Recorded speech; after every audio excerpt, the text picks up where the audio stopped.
I'm Abby Meller, Managing Director of Moreover.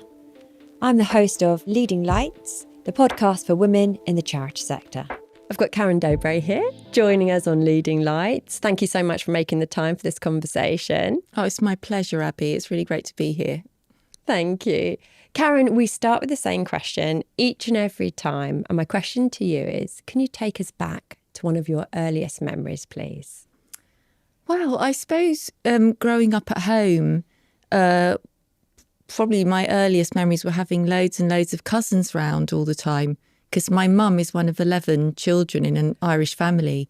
So we have loads and loads of cousins, my sister and I, and the house was always full, especially at weekends and in the school holidays. And we were always sort of playing in the garden or going to a swimming pool or a park on a bus together. There was like a whole gang of us all the time, and my mum. And so my earliest memories are being kind of surrounded by family and friends, really, at home, and a fairly happy childhood, but with difficulties as well. But, yeah. Paint more of a picture. So a happy childhood with some difficulties. Tell us a little bit more. You see, I went on to become a therapist, and I don't think you'll meet a therapist that didn't have some issues in childhood. So I can't just say it was all kind of a walk in the park.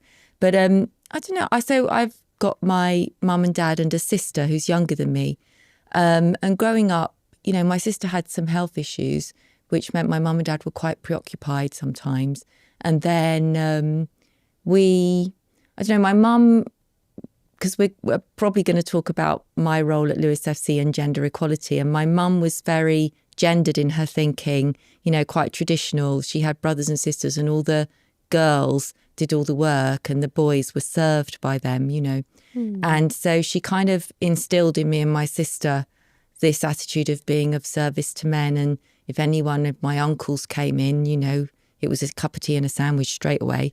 Make sure you butter it properly. I think my dad also, he got the Daily Mirror and the Sun delivered, and there was sort of page 3 around the house, which for younger listeners, that was topless models, which was a sort of worrying sign to me, even at a young age, that, what did that say to me about my aspirations as a girl and a young woman? I went to a girls' school, senior school, just in the same road as us at the local comprehensive. And we were in a very diverse, multicultural borough of London, which was great for me in many ways. I mean, I always felt very inclusive and welcoming of people. And my mum and dad were both very inclusive and welcoming and generous people. They are. In fact, they're still alive and kind. And my mum has very few boundaries, which is one of our issues. But that also meant, on the positive side, that everyone was our friend. And, because they didn't drive, my parents, so we were always on the buses, and everyone on the bus would become our friend. And we would see what we could do to help them in some way or connect. So I always say that has made me quite good at networking, Abby. Yeah. What we call networking, which is something that women sometimes struggle with, I think. But I find it quite easy to be myself and be, it doesn't matter who it is, kind of feel on their level. And I think that's down to my mum. So I think my childhood was happy. We had some issues. It was a kind of very welcoming, generous space that I remember. And, it taught me to be independent as well, I think. So, yeah. And you were independent, weren't you? Because at age 18, I think you left home and you moved to another country, am I right, to start working? So you didn't go on to university, you took a slightly different path. Can you tell us a little bit about that? I was going to ask you to describe your career, which I know is always so difficult to do.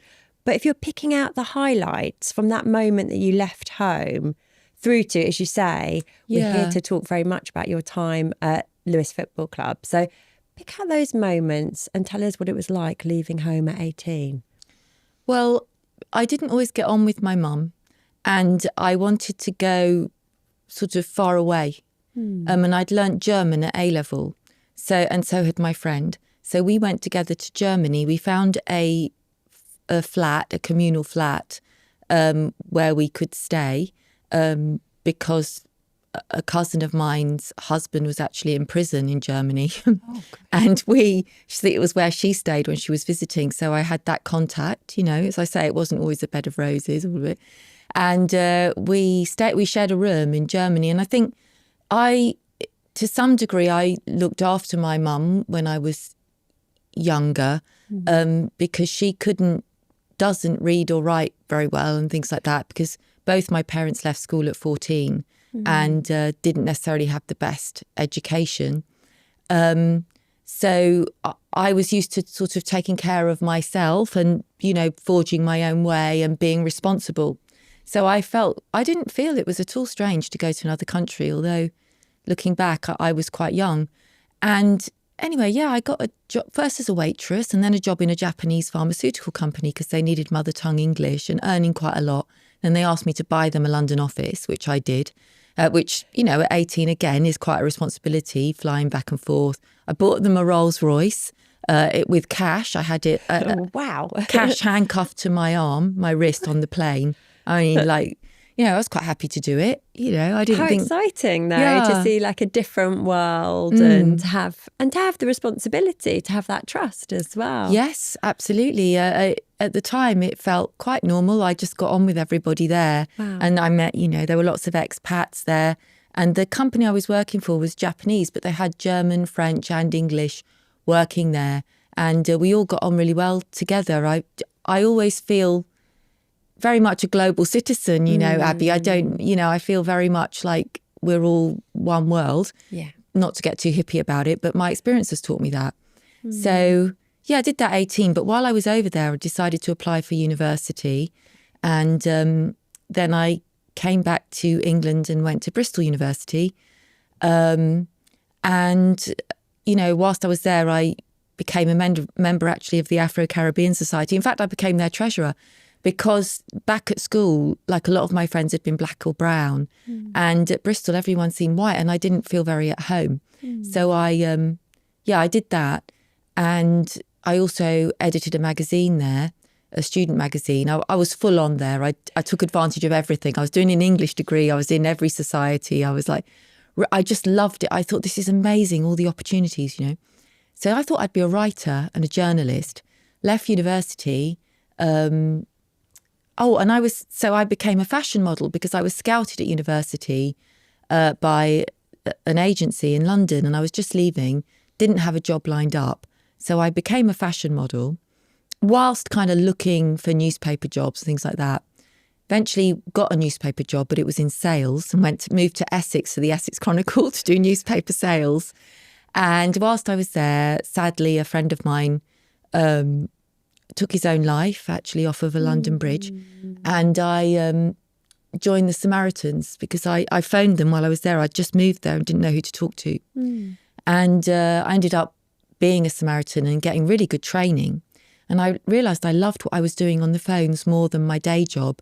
So I went back to London to train to be a counsellor. So you were a successful model. So you'd been a model and then you were working in newspapers, but all of that had gone reasonably well before you took this quite different turn.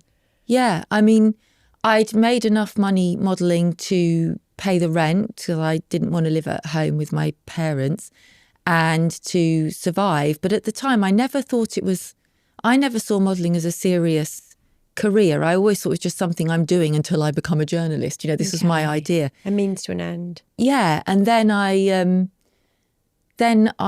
when I went back to London to train to be a counsellor, it was something I was doing in order to pay the rent and pay for an expensive counselling course, By this time, I'd also taken up Buddhism and I found a counselling course that was kind of matching what I believed about life and the universe and the world and how we change as people, So I did another 3 years of modelling and it was great. I mean, I have to say, I also really enjoyed the modelling, although I saw it as a means to an end. And sometimes I think, maybe I shouldn't have seen it as a means to an end. Maybe I should have really gone for it. But really, I wanted to be a counsellor. It was so important to me to understand who I was, to uncover, stuff that I maybe wasn't conscious of. and to feel better really about life and myself, and then to use that to help other people, you know, who might, you know, have problems, which I did. Because I really believe from my Buddhist beliefs that we're all so interconnected, and that, you know, by helping myself, I help others, by helping others, I help myself, kind of thing. So I believe that very strongly, and it's been borne out. I observe it all the time, you know. Do you think if your friend hadn't gone through that experience, you would still have found yourself doing counselling? Do you think that was always going to be your destiny? Or do you think that had been a catalyst for this change? It's a really good question. I think it was a catalyst because it led me to the Samaritans and the training they give. And I don't know if they still give it, but I think they probably do. Is a really brilliant 12-week course in listening. And they also have like an actor run in, you know, and really full-on training. And it was brilliant. And I think that's what really inspired me. And being on the phones and talking to people and hopefully, you know, having some impact on people's decisions about whether or not to end their life. And really going there with people to places that, you know, psychologically you don't really want to go, but you realise as you go there that it's really beneficial, you know, this darkness and these horrible spaces that you don't really want to, shadow places that you don't really want to come up against in your everyday life. When you do get to them and you realise how universal some of these experiences are, it's like, I think it, you know, it stands you in really good stead in terms of resilience in your own life, in terms of what you're prepared to, you know, the lengths you're prepared to go to get something done. Things like this, yeah. The only other thing that occurs to me is you're quite young doing that. I was, yeah. When I was training to be a counsellor, everyone else was, you know, middle-aged or you know, probably the age I am now or a bit younger. And yeah, it was an unusual decision to take, but I think it was motivated by wanting to understand myself and make sense of my world, and also my Buddhist inspired beliefs at that time, really, because I was really into it at the time. And you know, I've always wanted to walk the talk, really. Yeah. So take us from that moment through to the moment that you find yourselves at a football club. Still quite a jump, isn't it? Yeah, it's quite a jump.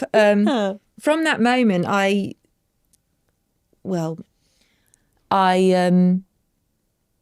did lots of volunteer work counselling. I did lots more modelling, mainly catwalk. And I landed myself a job at Polygram Records, co-creating their counselling service, an internal counselling service. So it served all the record companies that they owned. Well, you know, names like Island Records, A&M, Polydor, Decca, all of the record companies, Go Discs, which funnily enough was next door to the office I'd bought my pharmaceutical company. So that's such a weird karmic circle there. But so all the factories where they were packing CDs, all the HR departments within Polygram, we were their internal counselling service. So if anyone had an issue that was affecting them psychologically, emotionally, that maybe was stopping them working or not allowing them to be their full selves, they could contact us and have confidential counselling. So, you know, it was a new idea. Yeah, it's very progressive. Most companies outsourced to an employee assistance program, but Polygram had theirs internally. And that was mainly because they felt that a lot of the issues they faced in the music industry were quite particular to that industry. And because I'd been in the fashion industry, they saw that as quite similar. And also I was young, and a lot of their employees had a young profile. So they could maybe relate to me more than an older person. But I mean, it was quite a big deal, you know, what we were doing. I had a 24/7 phone line into my flat.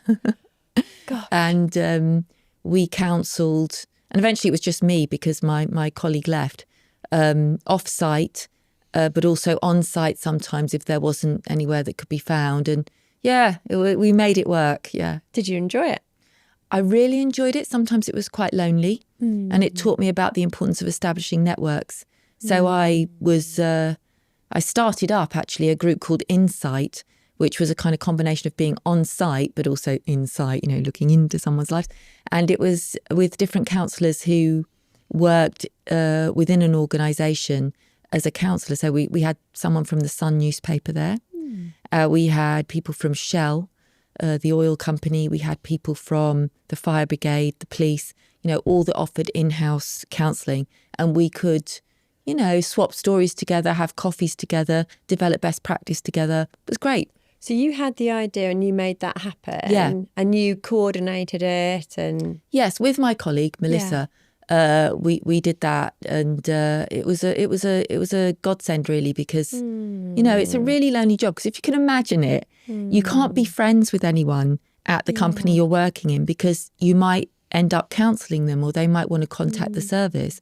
And you also, if you do see someone that you wait for them to say hello to you first, because they might not want to reveal that they know the company counsellor. There's all sorts of boundaries you have to keep. Unusual job, I think, but yeah, really, really brilliant. It taught me so much. And also I got paid really well, which is quite jammy for a counsellor. Right, absolutely. And it's interesting what you did about the networking side. I know that because I know a little bit about your story at Lewes Football Club and what you had to do in terms of galvanising interest and speaking to people. So either you had that in you from the get-go, back from the days of the buses, or it's something you've practiced in other jobs as well, which then served you well when you got to Lewes. Or both, right?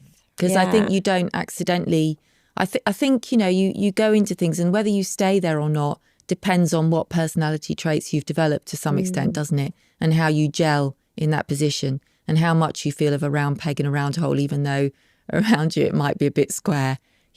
So it's a funny old thing, isn't it? I think it's a combination of both nurture and nature. So what next? What happened afterwards? Oh, sorry, we didn't get to the end of that story. No. So yes, so after counselling at Polygram, I left after I had my first child and kept a private practice. Okay. Because it was too much. And then I had a second child. We moved to Lewes. I'd stopped my practice by then because I'd actually been ill. I had two young children. We went to a alternative school in Lewes, which is why we moved there, actually. And I became a parent counsellor there, helping, with the open forums for parents and staff. And I was quite actively involved there. Was that a paid position? No, it wasn't paid. I was a volunteer. Okay. And then I never liked football, Abby, right? I really didn't like it for many reasons. I thought that when I was growing up, it was hooliganism, really, that you associated with football. Also, I was growing up in northwest London near Wembley, where a lot of games were played. I couldn't get on the tube if there was a football match because there were beery blokes around, and I felt unsafe in that environment. But my husband really likes football. So as soon as we moved to Lewes, and we moved there in 2007, he got involved with the local football club. I didn't want anything to do with it, but 2009-10, he had been one of 5 fans who'd mutualised the club to save it from financial ruin. So he got very involved. And I'd actually bought a share in the club, as anyone could and can. So it's socially owned. Okay. So it's 2,500 owners. And I'd bought a share just thinking I like the social ownership model. Never going to go to a match, but I'll support what they're doing. So then in 2016-17, he says to me, what would you say if we paid the women the same as the men down at Lewes FC? And I was like, I didn't know women played football, let alone that they don't get paid the same as men for playing it. What's going on there? What was the disparity? So the women got 10 times less than the men in terms of the playing budget, which is very normal. In fact, you could see a lot worse than that.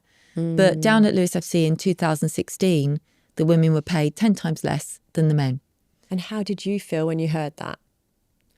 Well, I felt shocked that there were women playing football, because bear in mind, I'd grown up with only the boys playing football at school and only seeing men on the back of newspapers and only seeing men play football on the telly. So it had never occurred to me that women played football, but I'd never really asked why. And thinking about it, why would they not, right? But I guess I'd assumed somewhere in my head, when you see all these male heroes and you know the names of all these male heroes, Kevin Keegan, Bobby Robson, whoever it is, you know their names. but there aren't female equivalents, but you just think maybe women aren't good at football or something in the back of your head. Maybe it's a physique issue. I don't know. You think things like this.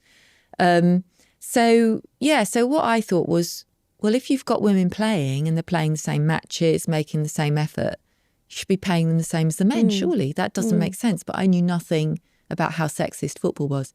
So I went to a women's football match because I was curious. Yeah. And it wasn't what I thought football was at all. You know, it was relaxed, it was safe, I had a cup of tea, a few people around, not crowded.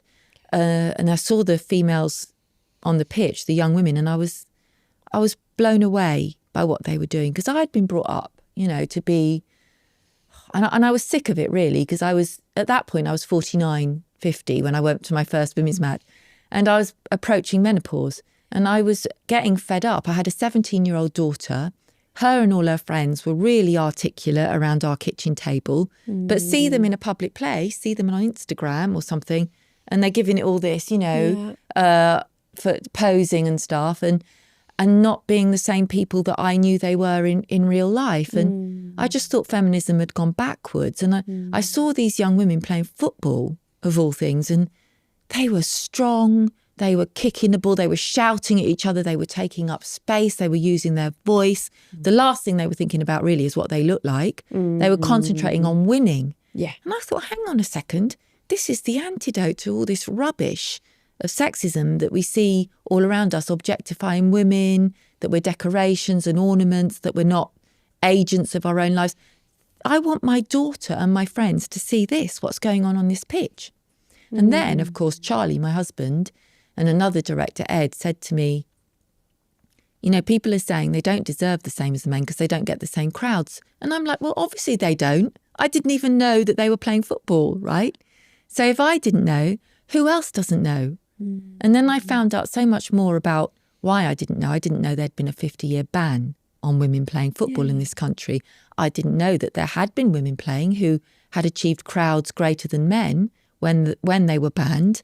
So it could have been popular. So tell us, when did that ban come in place? So that happened in 1921. So from 1921 to 1971, women were banned from football. So the time you had gone to school, and then later the time when I was at school and my peers, you're right, we didn't see football on the playground for women or for girls because it's so soon after that ban. So if you were growing up in the 70s and even the early 80s, it's really quite soon after that ban had been in place for quite a period of time, 50 years. I didn't know that either. Yeah, I think a lot of women don't. Even now with the Lioness's success and everything, and people, it is a little bit more known. I think there's so many people that don't know. And I think it's really important because all that 50 years, men's football as a product had the monopoly on that industry. So they got all the broadcasting rights. They had that all tied up. And that's where all the money is in football, yeah? They had built cultural heroes. Like our female players are more than likely to have had men heroes on their walls, on posters, not women. So girls didn't know that football was something they could do. I mean, I was encouraged to play netball, never football, right? Same. But the thing about football is that it's the most popular sport in the world. And the other thing about football is that it has so many men and male fans over which it has a grip on their hearts and minds. So if we want to speak to men about women's place in the world or gender equality, football is the place to do it. So I saw what Lewes FC were doing, and I saw the potential it had to change the world for my daughter growing into it, and my son as well growing into it, because I do believe that gender equality makes things better for everyone. Agreed. Yeah. Not only gives women and girls what we call empowerment, but it gives boys and men the chance to develop what is traditionally called the more feminine side of themselves, so they can cry, for goodness sake, be vulnerable, not feel they have to be the main breadwinner, get the chance to look after their little children. You know, all these things that men aren't encouraged to do. Socialise more in a different way, talk, you know, get their feelings off their chest. I know this as a therapist. Now, I know how hard it is for men. It's easier for them to be angry than it is to be sad. Easier for women to be sad than it is to be angry. So we are bound by these gender stereotypes that if only we could all free ourselves, things would be a lot more easy, actually, emotionally easy, happier, I believe, and we'd all experience better well-being. So here we've got football, in which we can speak to men, in which we can empower women. I just thought this is a brilliant platform. And if Lewes FC is the only club, in which it is still, to be paying women the same as men, resourcing them equally, therefore valuing them equally to men, then here we have a major chance to make headlines and talk to men in a way that other people, other clubs aren't talking to them. Let's do it, right? So what was the ambition? So it had already been agreed that pay would be equal, the marketing spend would be equal. But what was the ambition then at that stage? That's about 2017? 2017. So the ambition, so Lewes FC women were then in the third tier of English women's football. And the men are non-league. So they play in the Isthmian League. The ambition was to increase our match day revenues, especially for the women. So increase what's called the gate figure in football on both sides, not just for the women. Therefore increasing the club's, cash flow, bring in more sponsors that believed in what we were doing, that wanted to align themselves with gender equality in the most male bastion that you can imagine, to get both teams promoted into the next league, eventually get the women into the Super League, because back then it was still very possible, and to increase our ownerships. We're a community-owned club. And we know that one of our main revenue streams is actually ownerships. People pay, now it's £50 a year to become an owner of Lewes FC. And you can do that from anywhere in the world, So our ambitions were to, increase the attention on the club, therefore to increase the resources that we had to play quality winning football. And what was your role? My role, well, I became a director, but initially my role, the role I carved out for myself was to go and tell what I called unwelcome women, and I included myself in that, about what Lewes FC were doing, and ask them to come in solidarity with the cause for gender equality, even if they didn't like football. So it was an unusual market, and one which we had the credibility to address, because we were actually paying women the same as men. Good luck, Arsenal or Spurs or anyone else with that, right? And go and tell women's groups, such as, the WI, Brighton Women's Centre, branches of the WEP as existed then, the Girls Network, Co-Women Network, Women in Business Networks, all these people about what Lewes FC were doing, and literally ask them to come in order to raise that gate figure and prove to critics of equality, and there were loads, right? There were also loads of people that just loved it. Thought it was brilliant. So let's not, but there were people criticising it, and it's easy for them to criticise because the women got about 100 people to their matches at that time and the men got 500 to 600. Okay. We had equalised that in a couple of seasons. Wow. So, and the men's gate had risen too. And it's important actually to say that one of the things that critics were saying was, the men will miss out. When you pay the women the same, the men, that they won't get as much. No, we raised the women's to meet the men's, did not lower the men's, and also the men have benefited tremendously from all the work we've done on the women's side. Not only has their gate figure gone up, but also, at the moment we've got a £750,000 state-of-the-art pitch there, got for work done on the women's side, which the men are very grateful about. I mean, there's so much that we've done that has raised everyone at the club as a whole. So this idea that people who have benefited from unearned privilege will somehow then lose out when you equalise things and make things fairer isn't the case. Quite the opposite. Yeah, and we are a practical example of that. So it's very important. People often talk about how do you get gender equality in this kind of patriarchy that we live in.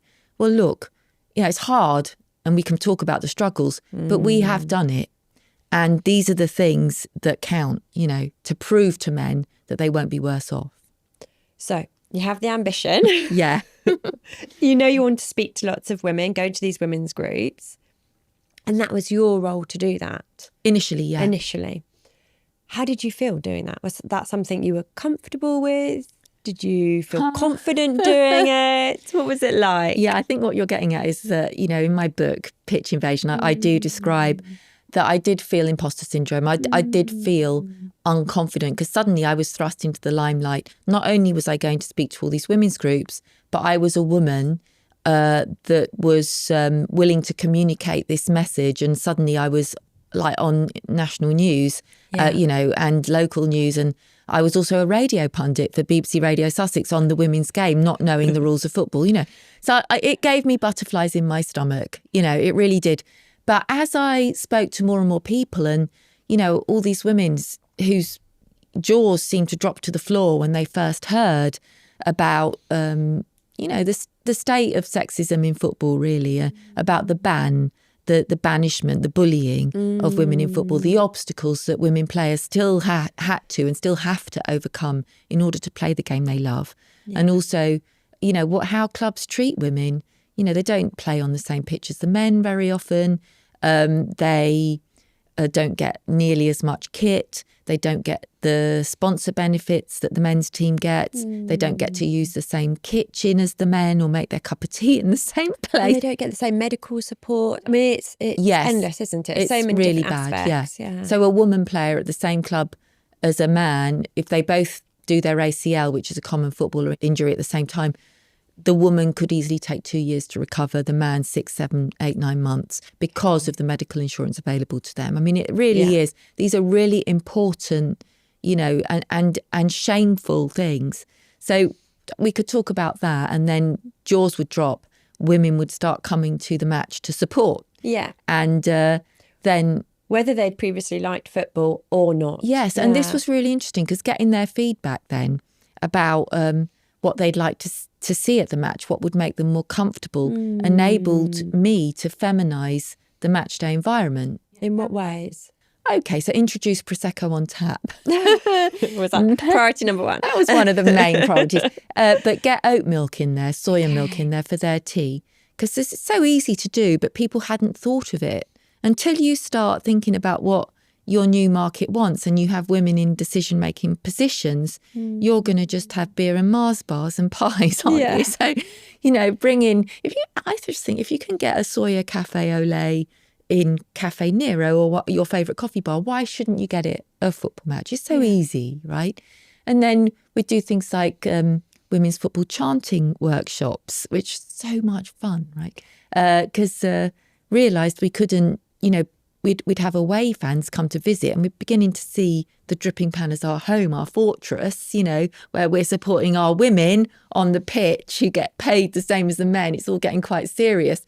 And we want to chant for them. Like, you know, we'd have people visit. Aston Villa would visit with a drum, and they'd be chanting and shouting. Didn't really know how to do it. It felt a bit weird at first. So we'd have rehearsals before a match, and we'd show the New Zealand rugby team's haka or something to get us taking up space, you know, reaching our lower abdomen to shout, and then inventing amazing chants for the Rooks, because we're called the Rooks, you know, it's our nickname, like Brighton of the Seagulls. And we had a right laugh with we will rook you, you know, and all that. And it just was brilliant. And so then, there's so many things like introducing art to the Dripping Pan, making our match day posters appeal to women with inspirational women on them. All things that we could do to market to a new market who maybe didn't like football or weren't that interested in it, find new ways to attract them to this game and make them what we call sticky customers, make them come back. Themes, dressing up themes, or suffragette flash mobs. That's another thing I did. March to the match, you know, and you know, play on the anger and have fun with the anger. Because I actually saw this as you had the suffragettes got us the vote. Then in the 60s we got the birth control pill, and now we were fighting for equal pay, right? So I saw it as a continuum of women's rights and something to get angry about, but also have fun doing if we could, because football's entertaining and it brings people together, you know. So, yeah. And it's novel. What you're doing is novel. We're talking about gender equality. Yeah. And we talk about the pay gap, we do talk about that, but this is quite a novel way. It's a novel platform. It's new to talk about it in this way. So it gives you the ability to, because nothing's been done before, you're creating a blueprint in terms of what can happen, but the way in which you approach this is new too. So creating a blueprint there for potentially other clubs, but it doesn't just have to be about football, and we'll get to that. But again, I'm really intrigued by your role in this.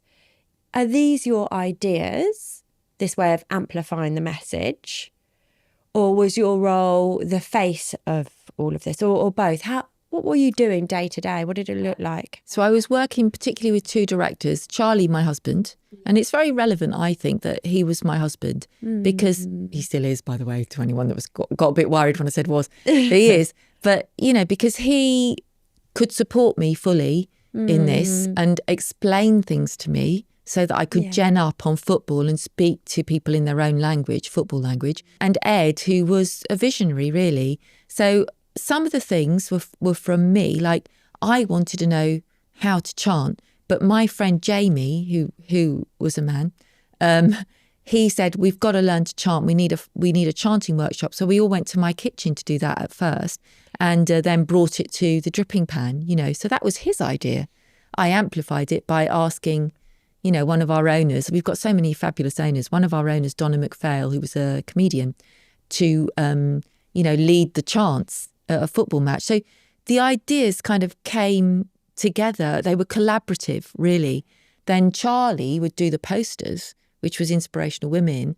I would showcase them when I went to talk to women and talk to women's groups, and my idea to set up a sisterships network, so to formalise these groups into like a big email group that I could contact and invite to matches regularly, maybe give discounts. And because there were so many of them, were so big, like the police or the fire, East Sussex Fire and Rescue, these were sisterships, Brighton Women's Centre, Rise, the domestic abuse charity, they had lots of ideas themselves about what we could do at matches, like themes we could bring, activations we could run, which again made press releases for me to put out and write stories for newspapers. So the whole thing was very collaborative. If I... For example, one idea that came from our community garden was that we could give player of the match tomatoes from the garden because we had so many left over. That's a practical idea. Yeah. But then I start to think, hang on, if we give a player a bunch of radishes or something instead of the wine they get, and we have one of our male directors give them that, because player of the match, the picture of it always goes out on social media, that's softening toxic masculinity. So I frame it in a different way because of my experience. So you can see it all kind of work together. You've got volunteers, staff, directors on the board. And as soon as you have some people in there from a diverse background, which I was quite often the only woman on the board. So I'd have conversations on the board about what mansplaining was, what him-interrupting was. And it was funny, but people got it. And you have a test market there ready-made, don't you, for how men are going to react, because the board will react that way. And then you have conversations and you can test out what to say. It's brilliant. So how did you get people on side then? Because, like you say, you're sometimes the only woman in a room. And also you are speaking to large groups and networks, trying to, and like we said before, show them something new and different and get them on board. How does one do that? Because this isn't just about football. This is for everyone that's listening who's an activist, working in a campaigning organisation. How did you practically do that and how did it feel? So look, there's not one way. It depends on your market, doesn't it? It depends who. It depends on the gender, a lot of it. The first thing to say about this is the idea to pay the women the same as the men came from two men. And I think that is really, really important if any of the listeners are in a male-dominated industry, because I think it's very difficult for women or any activist that's from a marginalised background to make change. You need the dominant party to be fully on side, I'm not talking just allyship, by the way, because allyship can be quite passive. I'm talking you want people from the dominant party to be agents of change to support you in what you're doing. You can come with ideas and feelings, what it actually feels like, because they don't know that, you know. So you tell them that, and then together you work on it, and they support and they put it forward, and they sit down and shut up when you're speaking. These come from very practical experience, you know, on the board. So the first thing I'd say is if you're an activist, you need people on the inside that can support you, right? And it's so important in the dominant party, the people that you're trying to change. If you're speaking to women, in this case, you know, the marginalised party, I guess I made them feel angry and motivated them through rage. I know it's funny, but it's true, right? And it's very easy to do that. Inspire them through anger and get their energy up through anger. Then a feeling of belonging really, really helped. So establishing a network of sisterships was good, because it was like, if you want, you can network at matches, you know, and we're all part of the same. Not only are we supporting the Rooks together, Lewes FC, whoa, Lewes, right? We're also a band of sisterships here, and we're supporting each other. So you get the anger, then you get the feeling of belonging. And then I guess you need a call to action. Yeah. So what can you do? So in the case of the sisterships, you can support each other by networking. We certainly had sisterships get sponsorship with each other, for example, or do collections together, or, you know, things like this, or do activations together. You know, Survivors Network, we did loads of stuff with motivating the men to do an I Believe You campaign when survivors don't get believed. We used the male role models of our men's team who were brilliant, you know. There's loads of things that ways you can network when you're involved in football or a sport. And then you bring in these people that aren't normally involved, then it's genius. Your imagination honestly fires on every front. So you got the calls to action. With me, the call to action would always be come to a football match, a women's football match. That's where we need the people, bums on seats. 2, become an owner of Lewes FC. If you don't want to do either of those things, and maybe you live somewhere else, go to a women's football match near you. Help them get sponsorship. If you can sponsor them, you know. Anything you can do to support women in football, because that's actually supporting women in society and impacting on the world. I mean, you know, we're in a leadership podcast. If you look at women, C-suite women or women on boards, you'll find that nearly all of them have played a team sport. I have talked about this on this podcast. All the chief execs that I have interviewed, there is definitely a theme. Yeah. In terms of playing team sports. Yeah. And the role that sport has played in their life. And really what do you think they learn from sport? I think there's the empowerment and the enjoyment of playing as part of a team to win. And the bants. Yeah, all of that. And the belonging that you talk about. The geeing up, you know, like somebody can have an off day in a team. Yeah, and someone could be having a good day, and that kind of support. Yeah. But it's working together. And actually for women, and I see this also as the mum of a teenager at the moment, a daughter, I do see the difference in my experience of raising a boy and raising a girl in terms of opportunities for her to experience that feeling. You have to create them a little bit more. You do. Whereas they're just readily available, I see, my experience for my son. And yeah, those traits are there. And that kind of, the more you play as part of a team, the more you win as part of the team, the more motivating it is. And just the rush, the great feeling that you get. And you can see how that plays into women. You know, it's a really important aspect of their life. And what I also think is really important that women learn through team sports, and probably sports, but team sports more so, that men have always learned, is being able to fail or be imperfect, to fall over and get up again. Yes, that's resilience, isn't it? Well, it's resilience, but it is, you know, a lot of, I find with my daughter growing up, you know, they if they haven't done 100% perfect job, they feel terrible about themselves. Whereas my son, you know, he'll do a 40% job and say, yeah, I did really well. And I think sport can teach women. I see the players all the time. I still love watching women's football because it teaches me a lot. Yeah. They fall down, they get really muddy, they do something wrong, they let someone get a goal in. They get up again, they try again. Yeah. And I find that incredibly motivating in myself. And what they also do, which I think is brilliant, is put a game face on. And this, this is, because people often say, be yourself, right? Just be yourself. I say, be yourself. Look, listen, I'm an ex-therapist. Please be yourself. But don't just be yourself willy-nilly. Also remember you're there to perform to some extent. And if you're there to perform, you have to think about everything. You have to strategize. And these are things that women in sport learn. So I think, it's so valuable for its leadership lessons. Yeah. It really is. I mean, for men and women, boys and girls, there's like a life lesson. We do it. My son's in a football team in Brighton. And, every time after he's played a match, we that journey home when you're in the car and you're unpacking what's happened, there is always some little life lesson in there, whether it's gone really well or really badly. Yeah, really, and you want everyone to experience that. You do. It's so healthy. Yeah, I can see you're really passionate about this, and I understand why. And it's really energizing just listening to it and reading about it. We'll get onto your book later. What has this experience done for you personally, being part of this? Well, I think it's changed me. The thing is that because I had my menopause on the football club board, because after I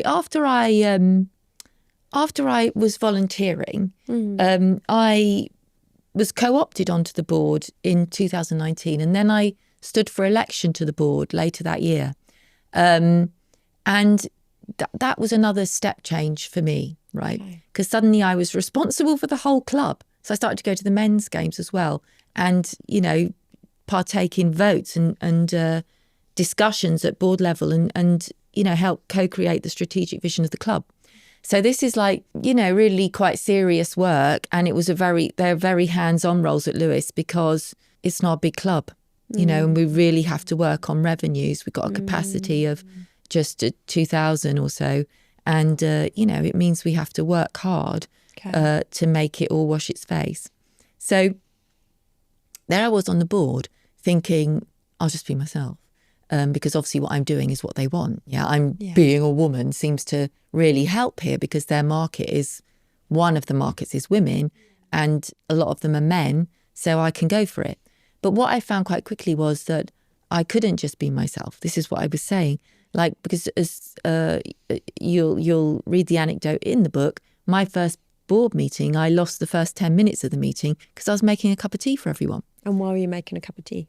Why? Because there was an urn and a kettle and everything and tea bags and coffee. And I walked into the board meeting and I wanted a cup of tea. And I've been taught by my mother, you don't just go and make yourself a cup of tea. You obviously ask everybody else.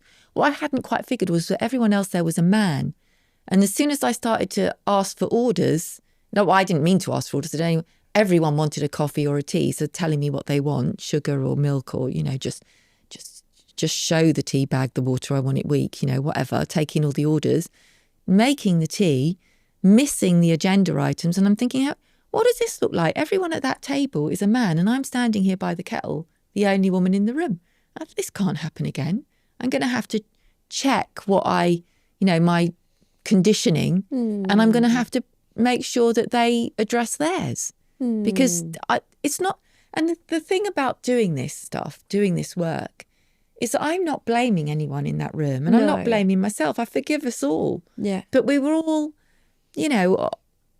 going the easiest route here. But if we're a club that is the first club in pro or semi-pro in the world to introduce gender equality to football, what exactly are we all doing letting the only woman in the room make the tea? What is she doing volunteering to do it? It's wrong. So have to check ourselves all the time. So things like that, And it's wrong not just because you're making it, it's wrong because you missed something important. And your first meeting, you should have been sat down, taken in those first 10 minutes and involved and part of it. But also wrong because I think we have a responsibility to make unconscious sexism conscious and really look at what we're doing in our own actions. Because if we don't change ourselves, we don't change the world. Like what Gandhi said, right? Be the change. And I think that a football club is a microcosm of society. Football is anyway. And a football club is like an extreme version, because I do think it's an exaggerated male bastion. It's an extreme version of a lot of boardrooms around the country. So I think if we are the only club in the world to do this, and we're, increasing all our revenues, getting sponsorships and everything because of that, then we have a responsibility. We are a football club that uses football as a vehicle for social change. We cannot be doing things at board level that we wouldn't want people to know about, that align with us, right? So that's why it's important. We have to be an example. So you were looking at everything. Yeah. And you were there as a director on the board. Is that right? And then bringing it forward to today, is it true that Lewes Football Club is still the only football club? Or as far as we're aware, we're still the only pro or semi-pro football club in the world to equally resource men and women. But things have changed a lot since 2007. Tell us about those changes. Well, I mean, I know that we've had a massive impact on not just Sussex, but other clubs as well. And, we've got 15% of our owners in North America without us even trying, and we have owners in over 40 countries around the world. So somehow we're making people globally know about what Lewes FC has done over the years. But all the time that we were campaigning for gender equality in football, because we campaigned for an equal FA Cup prize fund, for example, for always making the point about where do women players play, how do we stop football being default male, social media handles, what priority are women given on your website, how much media reporting is there of women's matches as compared to men, always making these points, right? And I think that people have become more and more aware of the commercial value of women's football. The Lionesses have done amazing, 2019, 2022, just this summer. Right? Amazing things, which has really put women's football on the map in this country. And the FA have helped at grassroots level with girls playing football, and they've campaigned for that. But I think what has happened is a lot of bigger clubs have woken up to this value of their women's team and have been able to just pass resources and money across the table to their women's team, something we could never do because we had a smaller men's team. And therefore, women's football has become more professional, more well-resourced. And it's meant that it's been harder for Lewes FC women who got into the Championship, the second highest tier of women's football in 2018, become harder for us to stay there. So the team were relegated the season before last, unfortunately, back into the third tier, because it's very hard with licence requirements being now what they are, more professional, and also, the capacity of our stadium and things like this make it harder for us to compete with clubs that are now waking up to their women's teams. Do you mind?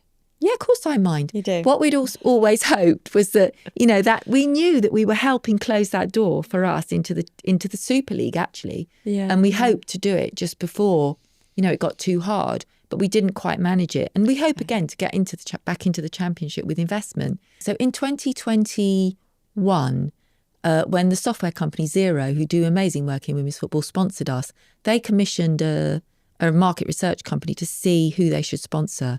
And Lewes FC women were the second most affinity-aware team after the Lionesses, which is quite something. It means that affinity-aware means the second most liked or popular, which is really shows you what we did, Yeah. And then also in 2022, we did an independent survey was done of our owners, and we had things like 73% of fans of our men's team thought about gender equality more than they had done 5 year ago, and also been inspired to take a campaigning action because of Lewes FC's campaigns. And one of the things that I initiated actually was the Call Him Out campaign, which was where the men's team pledged if they heard sexist or misogynistic behaviour or language in themselves or others, because we're all in this together, right, that they would call him out.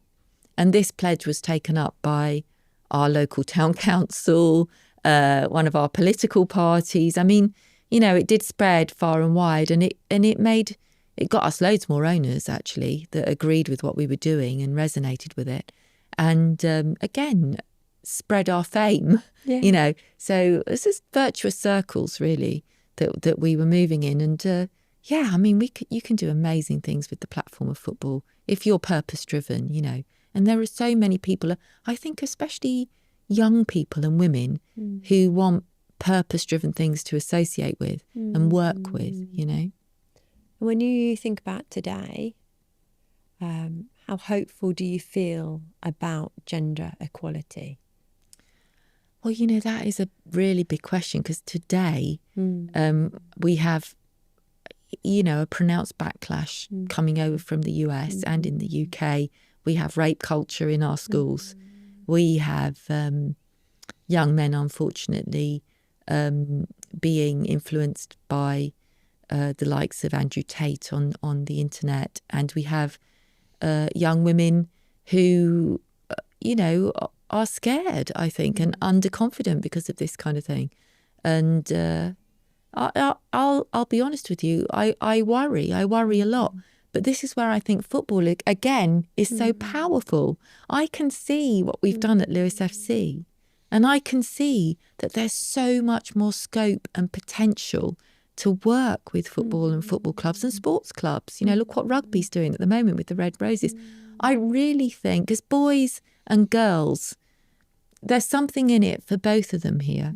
And I am so inspired by our players, not just our women players either. I mean, I've told you I'm inspired by them. I feel empowered by them. Yeah. But I'm also like so inspired by our men players who want to combat toxic masculinity. They speak out on it, you know. These are fabulous young men who understand as well what we're trying to do. Our front of shirt at the moment is sponsored by the toilet paper company, who gives a crap, right? Yes. Now, the reason they sponsor us is because they have this thing called the Wash Foundation, which works with women and girls in developing countries who have to go and fetch water from wells and can get raped or abused on the way, right? Or even going to the toilet or having a period is a massive problem. Now, our male players know about this. They've been educated about this and they can talk about it. I mean, come on. Yeah. It's fantastic. I just think I see so much potential with football to talk to men. And I do think men need to change, because they are the party in gender equality, the dominant party, who have the power usually to make decisions and change their way of thinking that will so affect the marginalised party. So, yeah, let's go further with football. So I asked you how you feel today, but you are definitely seeing hope through football still.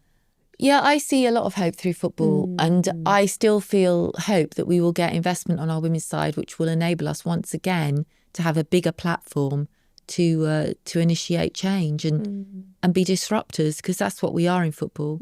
And I worry, to be honest with you though, with the football clubs that have simply put money over the table to their women's teams, that they make the work that we've done in women's football unsustainable. Because the minute there's a problem with the men's team, they can take that resource back. Whereas at Lewes, because we lead with our women, we make it sustainable on its own, right? So you can never take it back. It's like if you have a man and a woman in a relationship and the man is just giving the woman the money, she's never really going to be independent. She can never really wake up in the morning and think, I'll just do this today. This is what's happening, unfortunately, in women's football at the moment.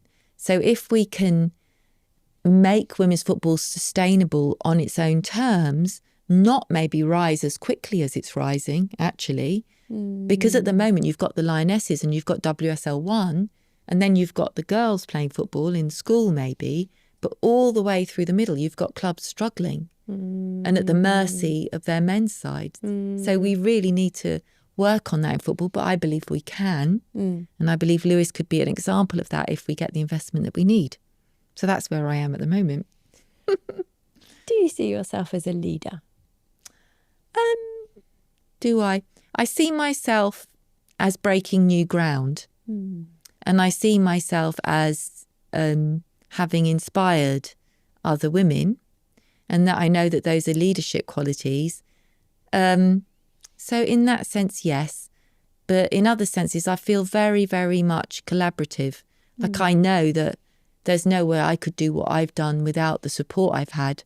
And there's also all the things that we've done, really, we've done together at Lewes FC with many other people involved. So it's a funny old thing, isn't it, leadership? So, yeah. Yeah, I guess we all define it differently as well. We might have grown up with one concept of leadership, but actually there are a lot of people rewriting what leadership looks like. And I think you're one of them. So I think we're a movement together. Yeah, and I like that. And that's a sense, we'll talk about the book now, but that's a sense I got from the book. It feels like a movement. Yeah. And even how you're talking today, it feels like a movement. So what inspired you to put pen to paper? And we've got the book, it's Pitch Invasion. So the book is quite a ride. Okay, it's a ride about activism and the things that we did at Lewes, which were breaking new ground, radical things, you know, that people weren't even thinking about. So, and I get involved and I'm very into it and I get onto the board and making changes. But what you'll find towards the end of the book, when my two major male allies or agents have to step down from the board because they've reached term limits, that I decide that I'll do my full term and then I'll step down as well, because I feel it's too much of a struggle, actually, to keep going at that level with that amount of work without getting the support that I needed, really, you know. So I did, and I continue to volunteer, and I continue now to volunteer. But one of the things I did when I stepped down was I felt I needed to process what had happened, because really it was crazy. I never had liked football, and suddenly I'd become, you know, very involved in football, a key figure in the gender equality campaign. And as I said, a pundit. I was writing about football. I was talking about football. I was having banter about football. I was, you know, at the FA campaigning for us to get into the championship. I was on, you know, every TV, everywhere. So I needed to process that, really, Abby. And the way I process is by writing. So I wrote the book really quickly, actually, because it just tumbled out. And I had a lot of speeches and talks to refer to that I'd done, and press releases. So I had plenty to refer to. I'd never thought that I was going to write a book about it, but I decided that was a really good way to process. And also, one of the things that I do is I have to have a laugh, right? So if I don't laugh, I'll cry. So I had to make the book funny, and it did feel funny at times, you know, going through it. I mean, you have to laugh at some of the kind of crazy things that happened. So I wrote the book for my own therapy, but also, having been a therapist, one of the things you're concerned about is bringing the past to the present and seeing why we behave in the way we do, understanding it in the hope that we'll behave in the present differently so that the future will be different. And I think this is one of the reasons I wrote the book, is like just to bring, it's a really open and honest account of what it's like in a football club, behind the scenes and in the boardroom, isn't it? Yes. You know, so it really does bring it out into the open so that people can, maybe some women might be inspired to join a football club board, maybe the Lewes one, because you have to get elected to the board if you've got relevant skills and expertise.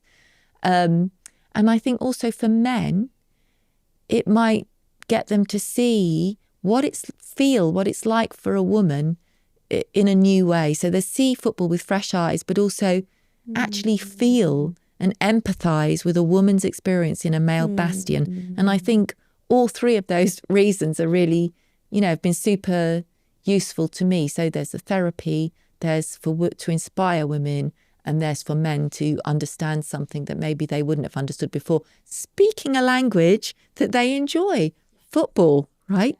And that's a really good way to describe it, like a language that they enjoy. I've got so many thoughts going through my head, but I was thinking about, I did a sociology degree, and one of the sections was just around football as a religion. Oh, and really? that was way back, you know, we're talking the late 90s. So we've always understood football as so key. So that's so important. And then thinking about the book, having read it, It's really approachable. I said to you earlier, it's a little bit like having you next to me and just chatting, like talking me through. What do you think about this, Abby? Yeah, I Yeah. really like that. And then I really liked that many of us in the back of our minds have thought about gender equality before and are very, very aware of it. But it's the practical implication that can seem overwhelming. Like, what are those changes that make a difference? And I like your story because it's packed full of a practical way of bringing gender equality to realisation. So you have created a blueprint that many of us can take away and think about in different aspects of life. So that's why it's a fantastic read for men, for women, whomever. But it's really, really approachable, really easy to just pick up and get into. So thank you. I really enjoyed reading it. As you reflect back, what's been the absolute highlight of your career or time at Lewes Football Club? That is quite a hard one, but I'm going to say that it was the suffragette flash mob that we did that day, because I think that it was just so surreal and ludicrous to be dressed in a suffragette outfit and then have these, and you know, with a flash mob, you have to be really quiet and pretend you're not doing it, and have all these women approaching outside, you know, W.H. Smith in Lewes Precinct, coming as if it was just normal to be dressed like that. And then suddenly putting on our massive tape recorder and have sisters are doing it for themselves, blare out and all start doing this choreographed dance. And it was just so mad. And then we marched to Dripping Pan with our signs saying deeds, not words.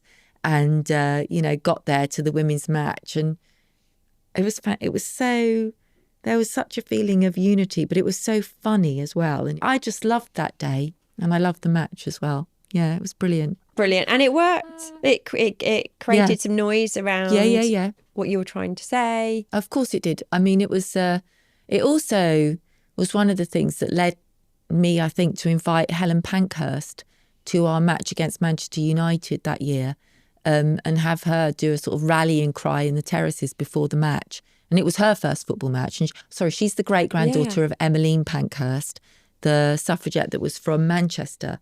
And we always put an inspirational woman from the away team's locale on our posters at that point. So I invited Helen because of Emmeline. And I had such a great chat with her. Like, I picked her up from the station and about women's rights. And she'd never been to a women's football match. And she was just as... You see, one of the things that really motivated me was having other women that didn't know about football get just as inspired. You know, start chanting or something ridiculous that they'd never thought they would have done. Yeah. And seeing how they thought about it and seeing the potential that they saw was just re-motivated me all the time and re-energised me. So it's what you'd experienced was happening time and time and time again. Yes. Like, yeah. And there was such a contrast between these energetic kind of, you know, wow, we're going to go for it women, and then the kind of sometimes the tumbleweed on the board from men who just really wanted to talk about men's non-league football and how we were going to fix the toilets, you know, for the next match. It's just, and I love the contrast and the juxtapositioning as well. But I also think that's what makes the book funny. Yeah. Yes. Yeah, like, absolutely. We're doing amazing. We get winning awards from UN Women. And at the same time, oh my God, the divots are too big by the goalpost. And that's all we're going to talk about for 2 hours at this board meeting, even though we've just won an award. Yeah. You know, it's things like that just to make it so funny. Perhaps it just didn't connect in the same way it was connecting with you. Like, no, those of course it didn't. Yeah. Because of lived experience and because of who you are, etc. A couple of things before we finish off. One, I was thinking about how really everything you're doing is led by values. What are your values? Well, you see, my values, I probably would say, are about fairness and social justice. I feel so strongly, I get so upset when people are treated unfairly due to no fault of their own. And so I think that that's one of my major motivating forces, really. But I have other values like beauty. I really love seeing beautiful things, you know, like art. You know, I love literature and the power of poetry, you know. So I have, beauty, social justice, and honesty. I really, really value that. Somehow you've brought together all your values into a football club. somehow you've weaved it all together. It all makes sense, doesn't it? It does. But it's incredible because on the face of it, it wouldn't seem like that's something you can do, but somehow you've weaved together everything from your childhood experiences through to your passions, to your values. You talked about Buddhism. All of that has come alive within the context of a football club and a cause, and it's incredible. 100%. Well, there are a lot of people there with like-minded values, and the more that we, worked on the equality campaign, the more we attracted those people in. Yeah. So it's like a snowball effect as well. Currently, the manager of our men's team is also a human rights lawyer who starts up community gardens and works on emotional intelligence with young men. Come on. It's not random that he's there. Yeah. So the more you have these people around you. Currently, our sporting, I think they're called performance director, is a woman that called out the sexual abuse scandal on the Afghan women's football team and helped bring the Afghan women footballers out of Kabul when the Taliban took over. It's not random, is it, that she's at Lewes FC? No. I mean, we have these amazing people at our club. Yeah, you've attracted that and you're made up of that. Yeah. We have a final question that we ask all guests, which is, what is their one tip for someone that's working at an organisation and wants to go into a senior role, a leadership role? What tip can you pass on? Someone that's working at an organisation and wants to go into a leadership role. Let me refine that. Let's say it's a woman in a male-dominated organisation that wants to get on the board or become managing director or something. There's a quality that I really advocate that I've partly learnt due to being on a football club board and didn't necessarily have much of before I was there. And that is the quality of saying, fuck it. And just saying, fuck it, and going again. And just really, things are going to go wrong. People are going to act like arseholes. They are not going to do what they're supposed to do. Fuck it. And just start again. Go from that moment forward again. And that has been a really useful quality to me. And one of the things I did, again, bringing my experience together and that I recount in the book, is invent a town called Fuckery. And it's like, in counselling, it's like envisioning or visioning, isn't it? So I really would use my imagination to imagine this town in every detail.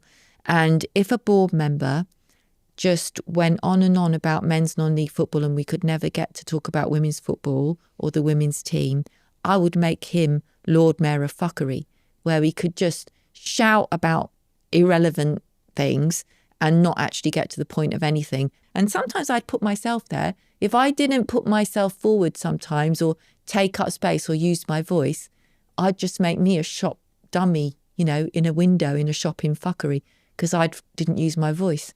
So I'd just do that and it'd make me laugh. So going back to the fuck it thing. Yeah. Tell us why. Why do we need to be like that?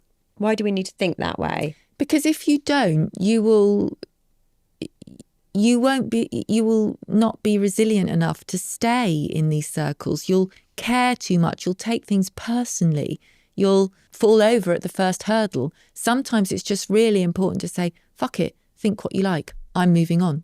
Fuck it, don't turn up. I'll find a way around this. So it's not letting it affect you totally and still moving forward. Yes. Creating like a boundary around you. Yeah, in polite terms, I think that's probably what it would be called, Abby, yeah.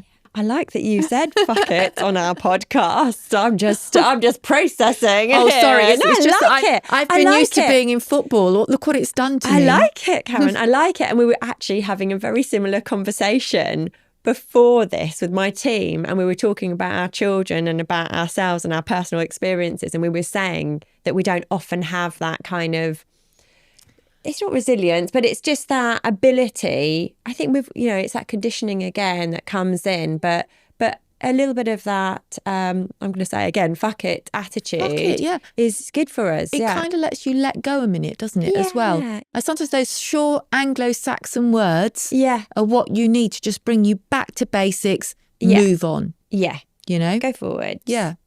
Yeah. I like it. And it's going to go in our book. Good. You're going to put it in our book. Thank you, because we have this wonderful book where every podcast guest is writing their top tip.